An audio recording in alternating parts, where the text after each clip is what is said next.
Assalamualaikum warahmatullahi wabarakatuh. Perkenalkan, kami dari kelompok 1. Sebelumnya, terima kasih kepada Ibu Kalbi sebagai dosen pengajar akuntansi. Izinkan kami memperkenalkan diri. Saya Pernamudi Wardani. Saya Aisyah. Saya Hayatun Syifa. Saya Julia Azhar Salsabila. Saya Muhammad Ismail Barak. Kami ingin mempresentasikan materi tentang memorial jurnal. Assalamualaikum warahmatullahi wabarakatuh. Perkenalkan, kami dari kelompok 1 ingin mempresentasikan tentang memorial jurnal. Nah, jurnal memorial sendiri adalah jurnal akuntansi yang digunakan untuk mencatat transaksi keuangan yang tidak bisa dimasukkan ke jurnal khusus, misalnya retur pembelian, retur penjualan, koreksi pencatatan.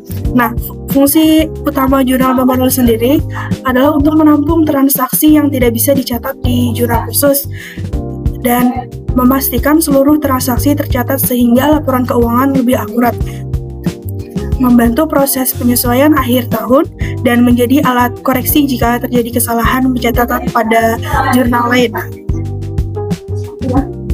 Retur penjualan adalah penerimaan kembali barang yang telah dijual dari pelanggan. Retur ini menyebabkan piutang perusahaan berkurang dan dapat berupa pengembalian uang, pengurangan klaim, atau penggantian dengan barang baru. Pengaruhnya terhadap laporan keuangan, yang pertama pada pendapatan dan laba bersih, yang kedua pada piutang usaha, dan yang ketiga pada persediaan barang dagangan. Pada contoh soal di UD Abadi, pembelinya itu toko Elita. Dia membeli sebanyak 2 buah kulkas dan 2 buah kulkas Toshiba seharga 24 juta dengan PPN 2.640.000 dengan total 26.640.000, sehingga dimasukkan pada jurnal memorial.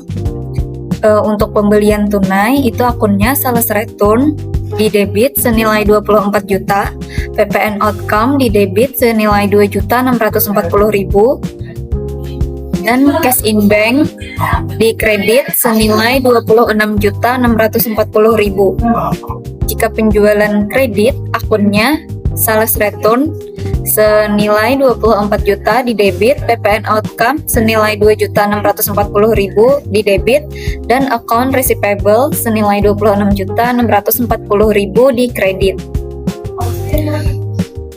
Untuk metode perpetual, jika penjualan tunai, akunnya sales return senilai 24 juta di debit, PPN outcome senilai 2.640.000 di debit, pada cash in bank senilai 26.640.000 di kredit, dan merchandise inventory senilai 24 juta di debit, cost of goods sold atau COGS senilai 24 juta di kredit.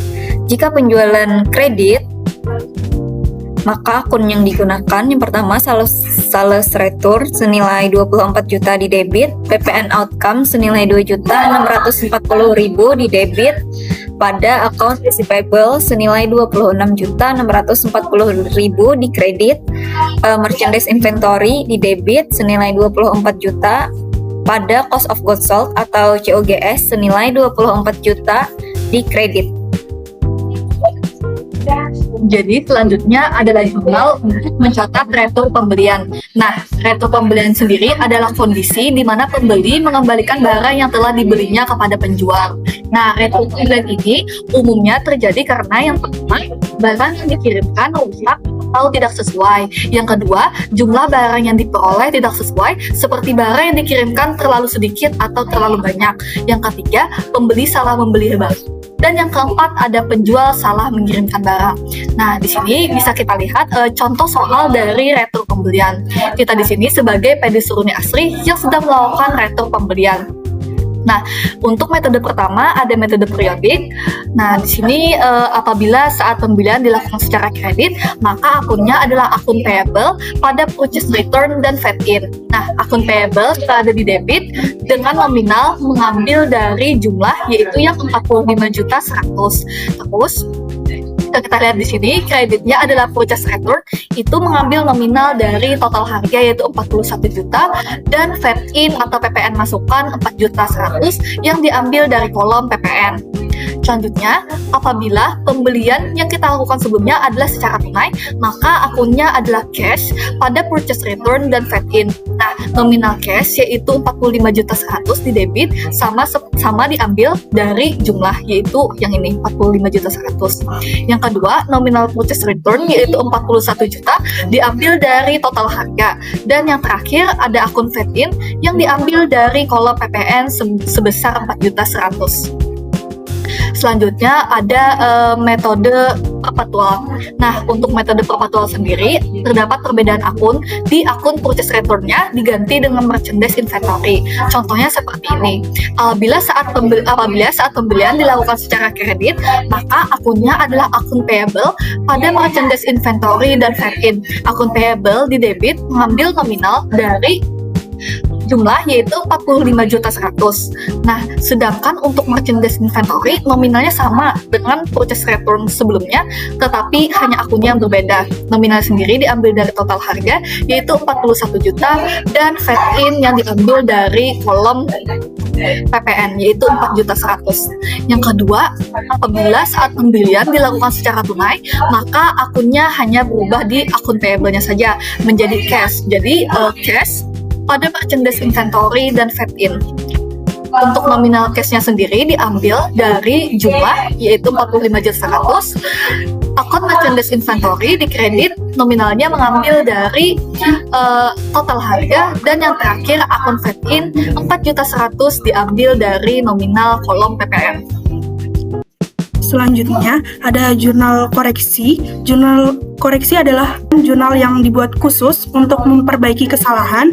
Misalnya ketika terjadi kesalahan saat mengklasifikasikan akun atau mencatat nilai, jurnal pembetulan ini diperlukan pada semua pekerjaan akuntansi. Contoh jurnal koreksi sendiri yaitu pada PT Sinar Surya melakukan pembayaran gaji salah satu pegawainya sebesar 2 juta. Setelah dilakukan pengecekan, terdapat kesalahan dalam penulisan jurnal transaksinya. Dalam jurnal tersebut, nominal yang dicatat seharusnya adalah sebesar 2 juta. Tetapi yang tercatat hanya sebesar 1.800.000. Berikut adalah jurnal yang sudah dibuat sebelumnya. Pada akun beban gaji di debit 1.800.000, pada kas di kredit 1.800.000. Nah, seterusnya jurnal penghapusan pada akun kas di debit 1.800.000, pada beban gaji di kredit 1.800.000. Selanjutnya, di jurnal yang benar pada akun beban gaji di debit 2 juta, pada kas di kredit 2 juta. Nah, setelah di jurnal koreksi, akun beban gaji di debit sebesar 200.000, pada kas di kredit sebesar 200.000. Selanjutnya ada dividen. Dividen adalah pembagian sebagian laba atau pendapatan perusahaan kepada pemegang sahamnya sebagai imbal hasil atas investasi mereka. Pembagian ini dilakukan berdasarkan jumlah saham yang dimiliki oleh masing-masing investor. Dalam jurnal umum, pelakuan dividen tergantung apakah dividen itu yang pertama dividen declared, yaitu dividen diumumkan atau telah ditentukan. Dalam jurnal umum, pembuatan akunnya yaitu retained earnings di debit dan dividends payable di kredit. Yang kedua dividen paid atau dividen dibayar. Pada saat penulisan di jurnal umum yaitu dividends payable di debit dan cash di kredit. Yang ketiga ada dividen received yaitu penerimaan dividen. Di jurnal umum cara penulisannya yaitu cash di debit dan dividen income. Selanjutnya ada contoh soal untuk dividen. Di sini ada dari perusahaan Udiwisri dan kepala bagian keuangan untuk accounting. Nomornya 1201 dan tanggal pembuatannya yaitu 1 September 2024. Di sini pengumuman dividen yang akan dibayarkan 9 Januari 2025 sebesar 2.500 per saham, total sebesar 2.500.000. Jadi di sini menggunakan memorial jurnal untuk deskripsinya yaitu earnings atau laba ditahan, karena pada saat perusahaan memutuskan untuk membayar dividen, maka laba yang ada di perusahaan kurang dan akan dibayar dan akan dibagikan ke pemegang saham. Di debit senilai 2.500.000. Terus selanjutnya ada dividends payable atau utang dividen, karena pada saat perusahaan bukan bahwa akan membagikan dividen ke pemegang saham, maka perusahaan memiliki kewajiban berupa utang dibayarkan ke pemegang saham, yaitu 2.500.000 di kredit. Selanjutnya di sini saya akan menjelaskan tentang cost of goods sold ataupun COGS. Cost of goods sold adalah seluruh biaya yang dikeluarkan oleh sebuah perusahaan untuk menghasilkan suatu produk atau jasa, yang dimulai dari proses pembuatan produk hingga produk tersebut siap untuk didistribusikan ke pasaran. Adapun manfaat dari perhitungan COGS, yang pertama, menentukan harga jual, yang kedua, alat pemantauan, yang ketiga, membantu menghitung laba rugi. Selanjutnya ada merchandise inventory. Merchandise inventory adalah barang yang dimiliki oleh sebuah usaha tertentu atau perusahaan dengan cara membeli dari para pemasok atau membuat barang tersebut secara independen. Adapun fungsi merchandise inventory, yang pertama, menyediakan stok penjualan, yang kedua, menentukan nilai COGS, yang ketiga, mempengaruhi laba perusahaan. Sini ada contoh soal yang berkaitan dengan COGS dan merchandise inventory. Budi Abadi menjual kepada toko pojok kulkas Panasonic 15 unit dengan harga Rp6.500.000 dengan total harga Rp97.500.000, dan kulkas Toshiba 10 unit dengan harga Rp5.500.000 dengan total harga Rp55 juta. Total dari kulkas Panasonic dan kulkas Toshiba ialah Rp152.500.000. Ini adalah jurnal memorialnya. Cost of goods sold pada merchandise inventory sebesar Rp152.500.000 pada debit, dan pada kredit Rp152.500.000. Itu didapat dari total penjualan kulkas Panasonic dan kulkas Toshiba, yaitu Rp152.500.000. Sekian, terima kasih.